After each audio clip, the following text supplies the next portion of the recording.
This happened to my dad when he was a little kid. I think it messed him up a bit emotionally, but he never admitted it. The story freaks me out just imagining it. So I'm pretty sure my dad was 10 years old, and he was home alone for whatever reason. He was watching TV in the living room. It was the only TV in the house. And all of a sudden, the TV just shut off, so he got up and turned it back on. It was an old shitty TV. So it wasn't weird at all when he got back on his couch. It happened again. He got up once again and turned the TV back on, and again it turned off. He repeated this process a couple more times before he started to look for the remote. While looking for the remote, he walked over to check behind one of the couches and saw a man hiding in the corner, holding the TV remote. My dad described the man as having long, messy hair and a crazed look in his eyes. He gave my dad a smile, and my dad ran out the front door screaming like a little girl. He went to his neighbors, who called the police. The man was still in the house when the police got there, so he was arrested. My dad told me that he still assumes the man was either homeless or crazy either way. This story is downright terrifying. My friend told me about something that happened to her when she was younger. About 8 or 9, she was walking home from school and got her key out to let herself into the house. Her single mom worked and came home later on weekdays as she reached up to put the key in the door. Her mom opened it in a dressing gown, having left work sick, instead of greeting her. She looked straight past my friend and immediately said, "Who are you?" My friend turned around, and a man in a long coat hurried back down the path and down the street, being ill. That day had possibly saved her daughter from something potentially horrible happening to her. Before I start this story, I want to note that Jacob's mother is a drug addict, and his father really didn't have much wrong with him outside of being with his mother. So one night when Jacob and his father were asleep, they heard a series of loud banging, scratching, and moving noises coming from the mother's room. Jacob's father jumped out of the bed and ran down the hall and started slamming on the door. His mother opened it, yelling at him to quiet down and that he woke her up. He asked her about the sounds. She hadn't been awake to hear them. Jacob's dad would have assumed that she was on something again. But something was wrong. The window was open all the way, and the TV was moved across the room, still plugged in, and had the screen facing outside. Jacob's dad was reasonably scared. He shut the window, got his bed locked, the mother's room from the outside, and made her sleep in the living room. He stayed up most of the night. He woke up Jacob at 5. It was still dark out. Jacob went out to the kitchen where his mother already was. A couple minutes later, his dad walked in wide-eyed. He pointed at Jacob and his mother and held his finger to his lips. They both quieted down. They heard something shuffling around on the roof, going from edge to edge. Jacob's dad had the bat. They sat together in the room quietly. Minutes later, the sound went away. Jacob's grandmother was called. She was asked if everybody could stay over there for a little while. She said yes and told them she'd come pick them up. Jacob finished eating and went to go sit on the couch. There was no TV in that room, so he sat in silence. He looked over at a door to an empty room in the hallway. The door was open. There was a finger wrapped around the side of it. Jacob screamed and pointed to it, and his father grabbed him and ran out. Jacob's mother followed behind. They went to a gas station and sat out front until they saw Jacob's grandmother's truck. Jacob described how unnatural the finger looked to me. He said it reminded him a little bit of a foam finger in length and width. It was wrapped clear around the door frame, the door itself being latched on the opposite side. They didn't go back to that house much after that. Once they'd gotten everything out of it, they never went back again. Nothing was stolen, and the window in the empty room was open.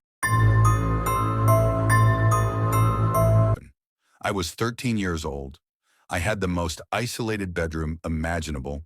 Mix that with a wild imagination, and I was often up late at night, scared and paranoid, unable to fall asleep.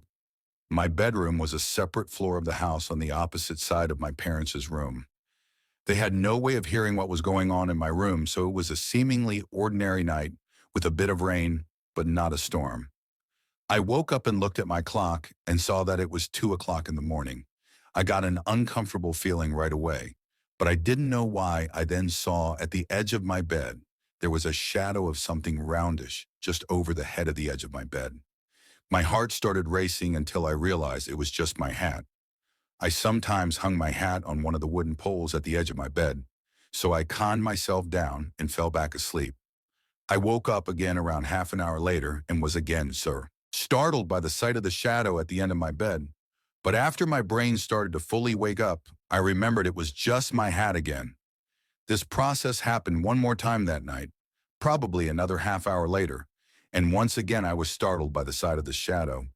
I was getting thirsty, so I reached my hand down to the side of my bed looking for my water bottle, but I instead found something else, my hat, and at that instant, I felt my heart drop into my stomach as I almost fell out of my bed trying to turn the lamp on.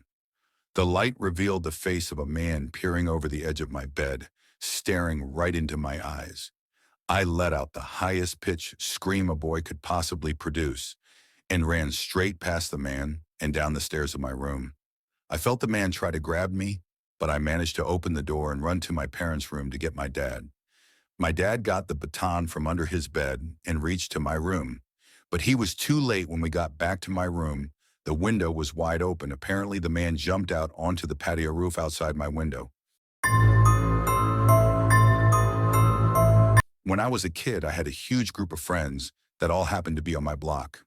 On the weekend nights, we would always play manhunt, aka hide and go seek for older people.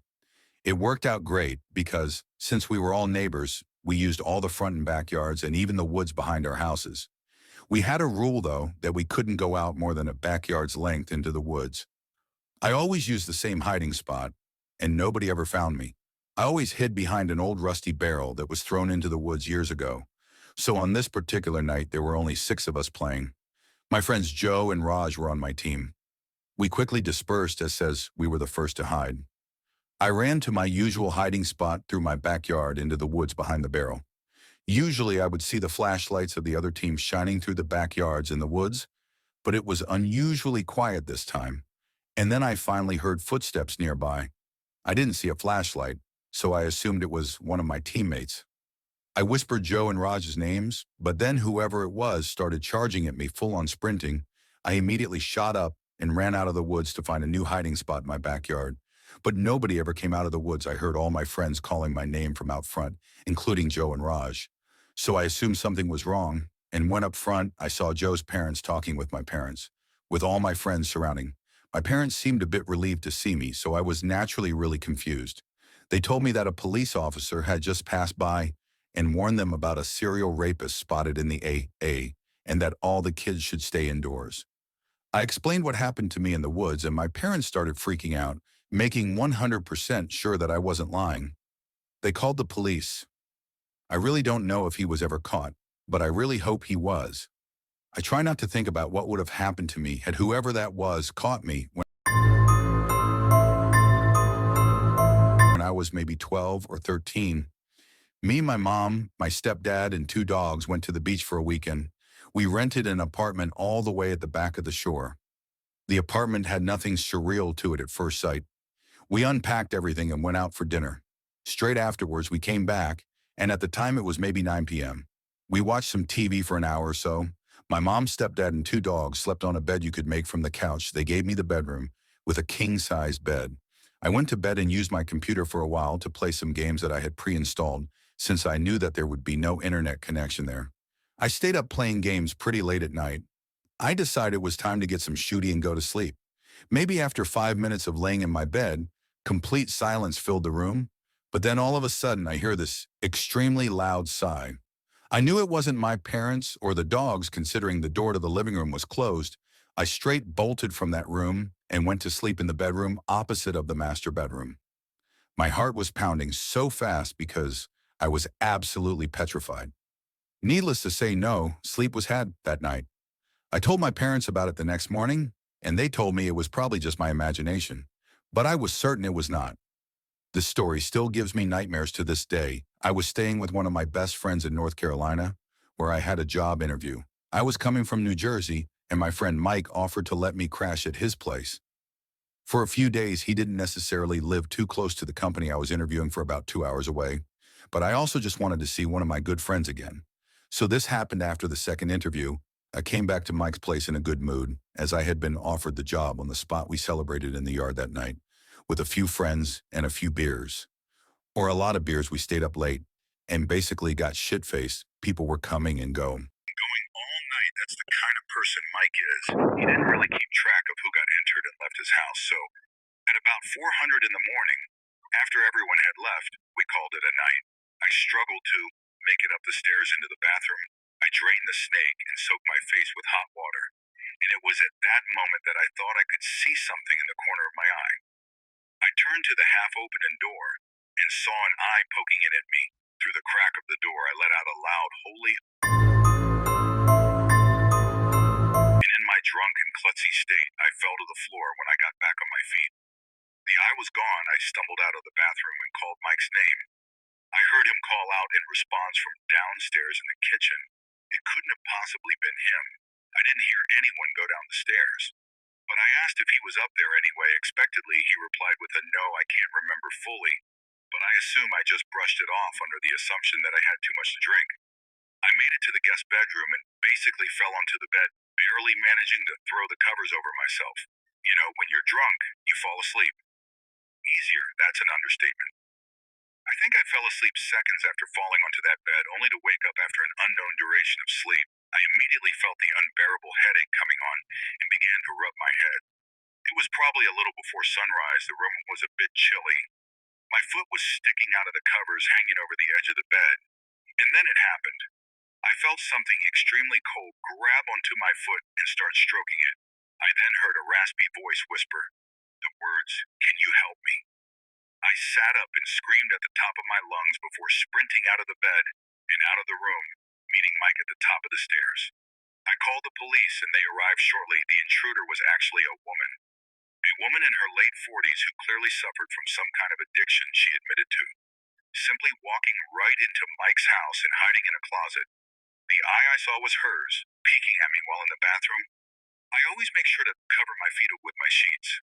Now it was the dead of winter, and me and a couple buddies were on a skiing trip by South Lake Tahoe.